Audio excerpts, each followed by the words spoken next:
대학생 자녀 2명을 키우고 있는 50대 부부는 남편의 폭언과 폭행으로 파탄 위기에 처했습니다. 평상시에는 말이 없고 조용한 성격의 남편은 술만 마시면 돌변해 가족들에게 폭언을 퍼붓고 집기를 부수는 등 폭행까지 일삼았는데요. 참다 못한 아내가 이혼을 요구하자 남편은 잠시 별거를 하자고 제의하며 자신 명의였던 아파트를 아내 명의로 소유권 이전을 해줍니다. 고민하던 아내는 자녀들의 권유에 결국 이혼을 결심하고 남편에게 위자료를 청구하는데요. 하지만 남편은 이미 아파트를 주지 않았냐면서 위자료 지급을 거부합니다. 별거하면서 아파트를 받은 아내는 이혼 시 남편에게 혼인 파탄의 위자료를 또 청구할 수 있을까요? 네, 오늘 이 사건 상담실에는 남편과 이혼을 결심하고요. 위자료 문제로 고민하고 있는 50대 여성의 사연인데 사연을 소개를 해보죠. 네, 꼭 이혼을 해야만 하는가, 어떤 지경이기에 이혼까지 결심하게 됐는가, 이걸 돌이켜봐야겠죠. 50대 아내분이 오늘의 의뢰인입니다. 남편과 결혼한 지가 이제 딱 30년이에요. 대학생 자녀 둘이 있습니다. 그러니까 이제 중년 부부인데 문제는 남편이 사업을 하는 분인데 성격이 얌전한 분이에요. 얌전하다 이렇게 표현해도 좋을 정도로 말수가 적고 차분한 성격입니다. 문제는 알코올이 들어가면 다른 자아가 나오는 것 같아요. 우리가 이거 지킬 앤 하이드 같은 모습인 거죠. 정말 젠틀하고 평소엔 차분한 모습인데 술만 마시면 정말 야수가 나오는 거죠. 그래서 고성을 지르고 폭언을 하고 아이들과 아내에게, 가족들에게 또 심지어 물건을 집어던지는 폭행까지 했다고 하니까 아이들이 너무 무서워했다고 해요. 어릴 때부터. 그래서 이 아빠가 술 먹고 들어오면 이 엄마가 아이들을 데리고 집을 나갑니다. 그래서 이 아빠가 잠들면 늦게 들어오는. 예. 이게 좀 정상적인 가정생활이라고 보기에는 너무 좀 난감하고 힘들지 않습니까? 그래서 이제 어릴 때부터 아이들은, 자녀들은 아빠하고 교류가 없었어요. 예, 예. 아빠를 무서워했고 커서도 아빠가 오면 자기 방으로 다 들어가서 문 딱 닫는. 그리고 아내의 말수도 점점 적어졌다고 하니까 이 술 때문에 집안 분위기는 아주 안 좋았던 것 같습니다. 아, 진짜 이런 분들이 있어요, 정말. 처음에 있습니다. 얌전해서 얘기하다가 술 조금 들어가면 점점 더 말이 이제 세지고 폭력성이 드러나는 분이 있는데 감당이 쉽지 않은데 이분은 이제 술 더 먹고 네. 술자리 늘고 이런 어떤 폭력성이 더해졌나 보죠. 그러니까 이런 사람들이 우리 네. 주변에 많잖아요. 그 평상시에는 멀쩡하다가 술만 들어가면 갑자기 헐크 되는 사람들이 있거든요. 네. 그리고 가정폭력 행사하는 사람 중에 이런 사람이 있어요. 집에 술 잘 먹고 들어가갖고 그 즐겁게 먹은 술 먹고 들어가서 집에 잠자는 아이들 전부 깨워가지고 저 안방에 전부 무릎 꿇려 앉혀놓고 한 소리 또 하고 한 소리 또 하고 잔소리하면서 날밤 새는 사람들이 있어요. 그 병이거든요. 네. 그 죽기 전에 못 고치는 건데요.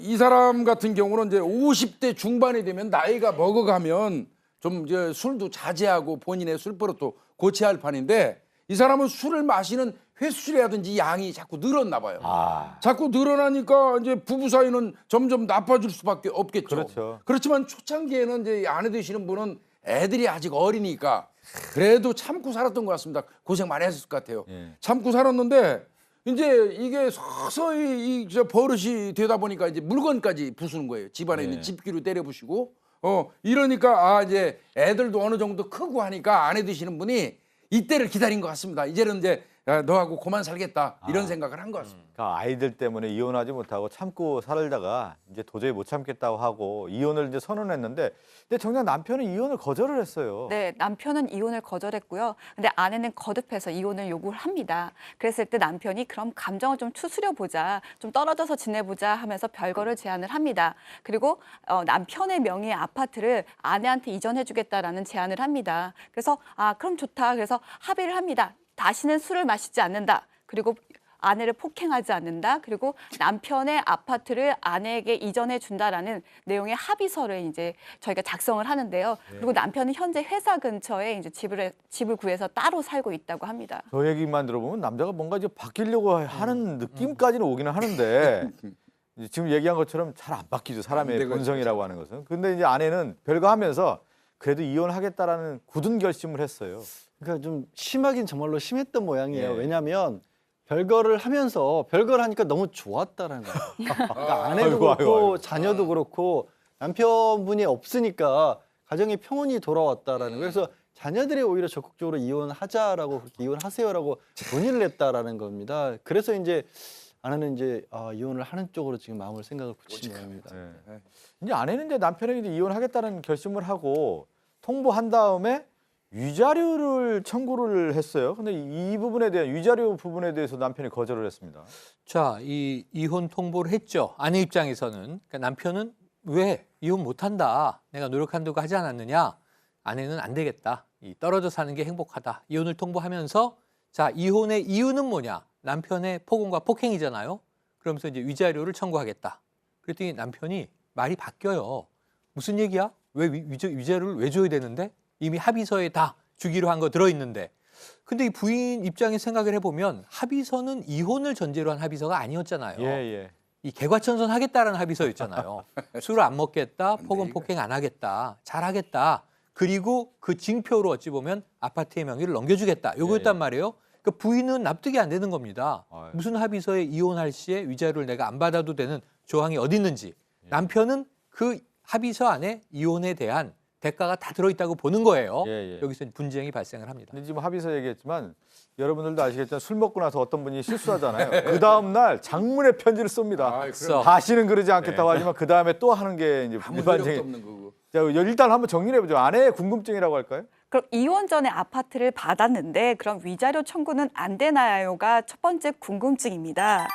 그리고 두 번째는요. 합의서를 그럼 작성을 했는데 이것도 위자료 청구에 영향을 주는 건가요? 라는 궁금증 두 가지를 제시하셨습니다. 일단 뭐 한번 첫 번째 사건이죠. 첫 번째 궁금증이 이혼 전에 아파트를 받았는데 위자료 청구가 안 되냐.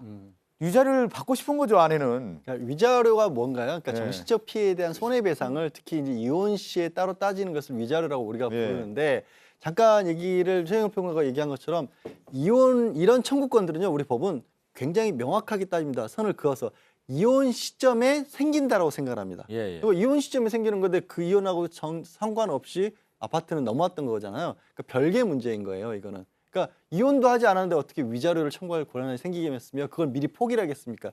그래서 위자료하고 아파트 중과건 별개인데 다만 이제 위자료라고 하는 부분이 여러 사건만 해서 여러 번 다뤘지만 그렇게 많이 나오질 않거든요. 그렇죠. 뭐 보통 2천에서 3천만 원 이게 큰 돈이지만 아내분이 30년 동안 살았던 것에 비교하면 그리고 아파트의 액수와 비교하면 정말 상대적으로 작은 돈이기 때문에 그래서 아마 남편은 이런 주장을 하는 것 같습니다. 근데 남편은 또 생각을 해보면 남편 입장에서 보면은 아파트라고 하는 것을 줬을 때는 내 잘못에 대한 인정 부분이고 그 잘못에 대한 인정은 아내에게 내가 잘못했던 부분에 대한 어떤 대가성이다라고 남편이 주장하고 있겠죠. 그렇죠. 네, 네. 합의서가 어떤 식으로 작성되었는지 그게 굉장히 좀 중요하다고 생각이 네. 되는데요. 만약 합의서를 명확하게 작성을 해가지고 남편의 의사대로 뭐 작성이 되었다라고 한다면 재판부에서 일정 부분 그 부분을 받아들일 것으로 보입니다. 그런데 지금 남편은 그렇게 주장을 하고 있지만 아내 같은 경우는 그게 아니라 지금까지 남편이 폭행하고 술 먹고 들어와서 술주정한 거 이런 것에 대한 그런 것에 대한 합의로서 받아들인 것이다 이렇게 주장을 하고 있기 때문에 남편의 주장을 재판부에서 완전히 받아들이기는 어렵다라고 보이고요.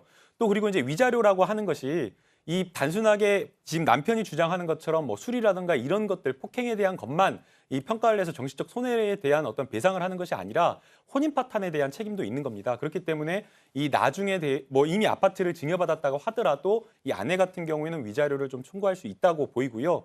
그다음에 이제 그 두 번째 이제 문제가 합의서를 작성했는지 이게 과연 이제 재판에 효력이 있느냐라는 부분인데 이 일정 부분은 효력이 있을 것으로 보입니다. 양재 변호사께서 이야기를 하신 대로 이게 상식적으로 조금 생각을 했을 때에는 이 혼인 파탄이 원인이 되는 부분에 대해서 상당 부분 아파트를 증여함으로써 어느 정도 이 보상을 한 것으로 보이기 때문에 이런 부분은 법원에서 고려하지 제가 않습니다. 하나 추가 질문 좀 드려볼게요. 지금 이제 이혼하기 전에 아파트를 증여한 거 아니겠습니까? 예. 그러면 재산 분할을 이혼을 할 경우에 예. 아파트 증여 부분까지 이제 포함될 것 같은 느낌이 들거든요. 당연히 들죠.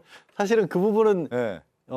이 질문을 하신 이 분에게 불리하게 작용할 수도 있기 때문에 제가 오히려? 일부러 설명을 안 드렸던 건데 위자료가 문제가 아닌 거예요, 사실은. 오히려 그러니까 재산 분할이 다 재산 분할을 포함되는 하게 거니까. 되면 아내 몫으로 가 있는 아파트도 전체 부부가 가지고 있었던 재산 중에 포함이 되기 때문에 그걸 따져봐야 되거든요. 그러니까 남편이 재산이 아주 많아버리면 지금 아파트를 아내에게 주고도 나머지 재산이 훨씬 많다 그러면 별 상관이 없겠지만 상관이 없는데. 만약에 그 재산이 상당 부분을 차지한다고 한다면 거기에 대해서 남편도 일정 부분 주장을 할 수가 있고 남편이 혼인 파탄에 책임이 있더라도 여전히 재산 분할하고 혼인 파탄의 책임하고는 별개 문제이기 때문에 불리하게 작용할 수도 근데 있거든요. 뭐 여기 자세하게 나오지는 않았지만 네. 오히려 이제 남편 같은 경우는 결혼을 지속시키고 싶었기 때문에 아내에게 증여를 하면서 내 잘못을 인정해달라.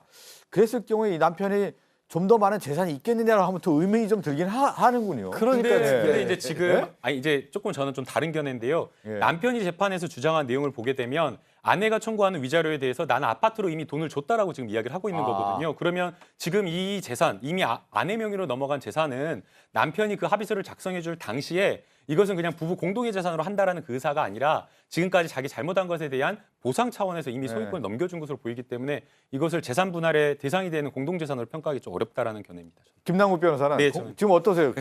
저거 지금 공동재산인 형태가 아니라 그냥 잘못에 대한 부분의 어떤 증여로 대가성이다라고 이제 본 거고 보상 부분이라고 본 거죠. 아니 남편이 재판부에서 네. 그렇게 주장한 거잖아요. 김남국 변호사의 희망사항이죠. 아니 희망사항이 아니라 진짜. 남편이 아니 왜냐하면 일단 재판에 들어간 게 아니라 재판 들어가기 전에 이제 합의 과정에서 나온 얘기이기 때문에 제가 지금 이렇게 설명을 드린 거고요.